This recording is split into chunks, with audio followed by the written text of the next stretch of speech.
In this video we'll work on refurbishing the drive shafts, and I've already removed 3 of the 4 U-joints out of the drive shafts, and I'll quickly show you. So this is the inner yoke,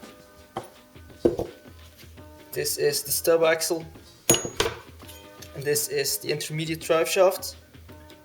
And all went well until I got to this one. This is the last one, and this shows you that things go wrong sometimes just because I wasn't paying enough attention. This yoke was on here, and instead of it being straight, it folded over like this, and while I was pressing it out, this caught the edge of this, and one of the legs just was bent inwards, and then it broke when I tried to straighten it. So I welded it, tried to straighten it again, and I got a U-joint in there to test it, but it was quite stiff and I couldn't get the circlips in. So I can scrap this drive shaft, but I've been able to track down a second-hand one close by. So that just shows you always need to pay attention, because you don't know what will go wrong. It's just a really stupid mistake, just because I hadn't seen that this had caught the edge, and yeah, just a drive shaft that's ruined. So fortunately I was able to find a second-hand one, because it would have been a costly mistake. Well, it still is, but less so, being the second-hand part. So now I'll show you how we're going to remove the last U-joint from the other drive shaft. Okay, so we'll start by taking these circlips out. You just take hold of those 2 legs, pinch it, take it out. Okay, so now it's time to pay attention, because this is the one where it all went wrong last time. As you can see, this is quite flexible, and you have to make sure that this is centered in the middle, because last time it was angled like this.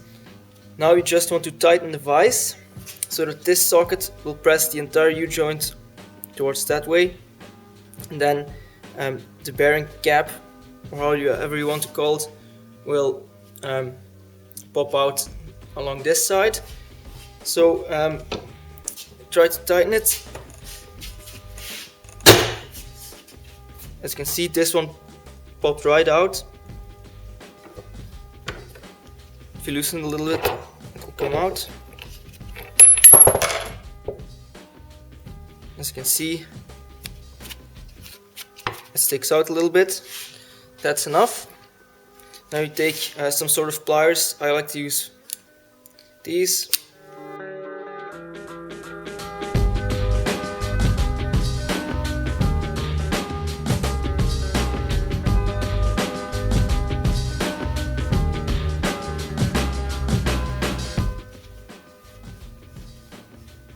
Okay, so now it's free from the housing, and you have to be careful because all the needle rollers will come out, as you can see.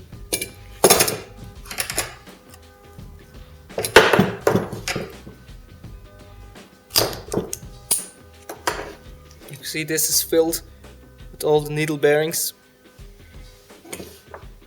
but only one side of the U-joint is free, because you cannot remove this cap. It's quite normal that it doesn't want to come out like this, because it's very close if both caps are off. So we'll just have to be really careful pressing it back in.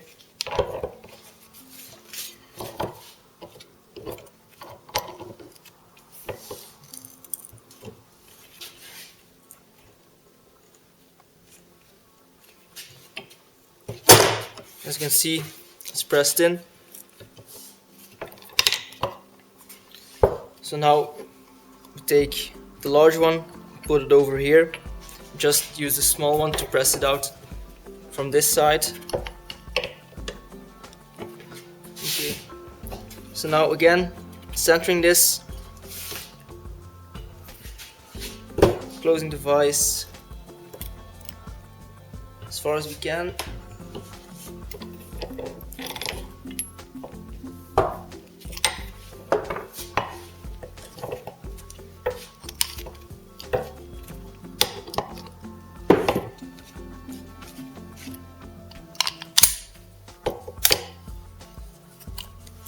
this cap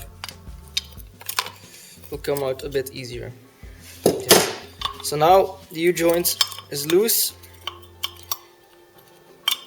Trick is to completely pull it to one side.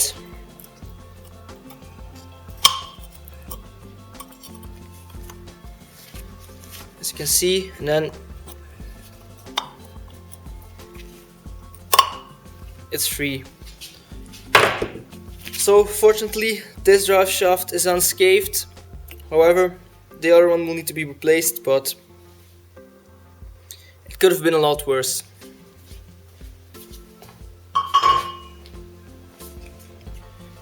Now on this part we do just the same procedure, removing both of the caps by pressing the U-joints either way, and then we can start cleaning up all of the parts. These are the two drive shafts. This is the original one, and this is the one that I had to buy because I broke the other original one. This one's still pretty greasy, and this one's just dirty and rusted. So I'm going to start off by completely degreasing them, removing all of the rust and completely cleaning them, and then I'm going to spray them with some zinc spray before we're going to put some paint on them. So all of the grease and all of the paint has been removed. As you can see, they're now all in bare metal. So now I'm going to degrease them and put some zinc spray on them. Now it's time to reassemble the drive shafts. And what you can see here is a reconditioned stub axle, a reconditioned drive shaft, and a reconditioned inner yoke. The one that you see here is the way I took them off the car. As you can see, really dirty, really rusty, and these are reconditioned ones. Now, apart from the fact that this one's really rusty, there are a few things that you should know. I had some spare stub axles, so I chose the ones where the splines are in perfect order. As you can see, this one has perfect splines. This one is okay, and there's a little bit of flattening here, but all in all, this one could be used. Now there's one modification that I made to this one that this one doesn't have, and that's something that they did on the later twin cams but not on the early Europas. And that modification is to decrease the diameter of the stub axle on this end, where the inner rear wheel bearing will sit. Now this normally on this one has a diameter of 31 millimeters, but that is a bearing size that's not common and that you have to special order. And essentially what happens is they take a bearing with a 30 millimeter inner diameter and they machine it out to 31 millimeters. So you have to buy an expensive bearing every time you want to change wheel bearings. Now the easy fix for this is to put this in a lathe and then just machine this until you take this diameter from 31 to 30 millimeters. So a set of calipers here. As you can see, this one is 31 millimeters, this one 30. It is done locally. It doesn't cost me much money. I think it was maybe 15 euros for the pair. Now the original reason for this to be 31 millimeters is because it's a bit easier to install the inner wheel bearing, because the 31 millimeter wheel bearing will fit over the shaft and will get stuck here. So this one has a diameter of 30 millimeters here and here, so it will take a bit more strain to put it on the end. So that's what I want to show you. So now we're going to get onto the rest of the installation. And before we can install the new U-joints, I got these from Banks. They are GKN U-joints that are greasable. They come in a kit with the grease nipple and all the circlipses. Now before we can install these, we need to remove the paint from the inside of the surfaces where the bearing caps for the U-joints will sit. I didn't tape these off because taping them off would be as much work as just removing the paint now. So what I'm going to do is I'm going to take my Dremel and use a little sanding drum like this on a slow speed, and I'm going to put it into this housing and just rotate it a little bit until all the paint has been removed. I cleaned all of the bearing surfaces. As you can see, they're nice and shiny in these parts as well. And here. Now, don't forget to clean out the groove for the circlips. Now, the most difficult part of this entire installation is trying not to damage the fresh new paint.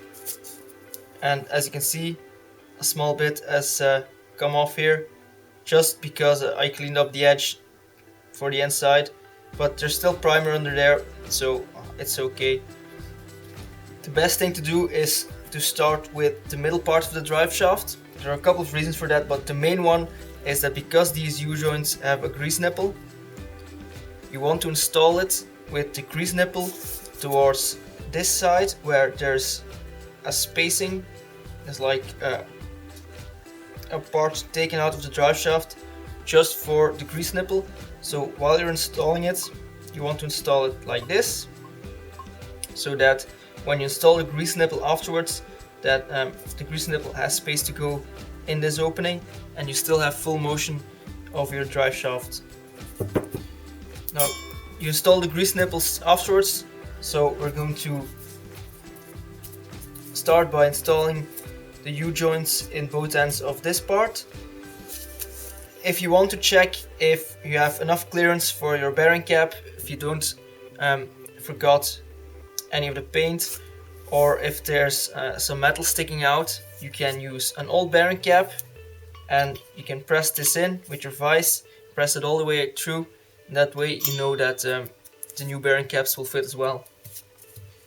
Now to install this, you check the orientation, then you take off the bearing caps and be careful that you don't lose any of the needles. Then you install it like this. Now you're going to press in these caps using the vise.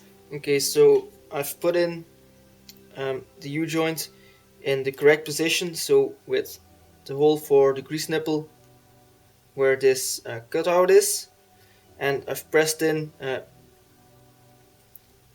the bearing caps as far as I could by hand. I might have tapped it a little bit with a hammer just to get it started, but that way you're not going to damage the paint. So now you want to use a vise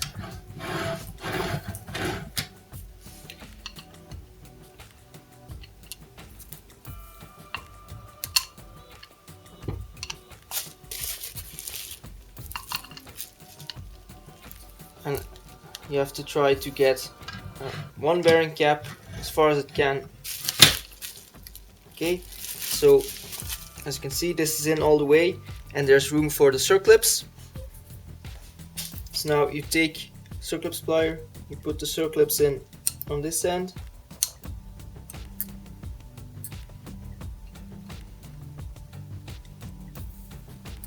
and this is just something that I do. I'm going to put the opening of the circlips towards the top, because on some of these the groove stops right here, so it's seated a bit better when the opening is there. Okay, so now we have to press this towards the other end,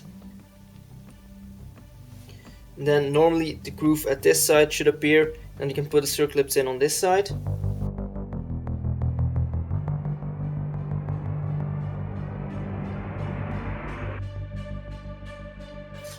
So we're going to take the circlips, put it in. Now, as you can see, it's not quite seated, so you take a socket, then you hurt the clip, you have to rotate it a little bit.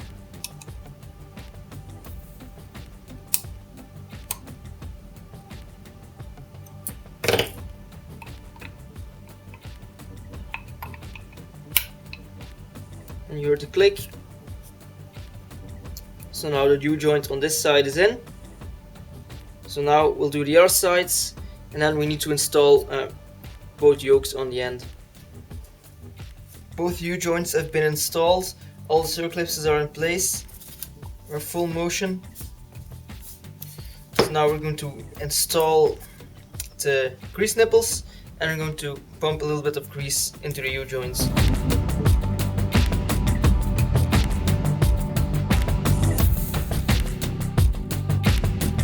Make sure that you don't cross-thread the grease nipples into the U-joint, because they're very fragile.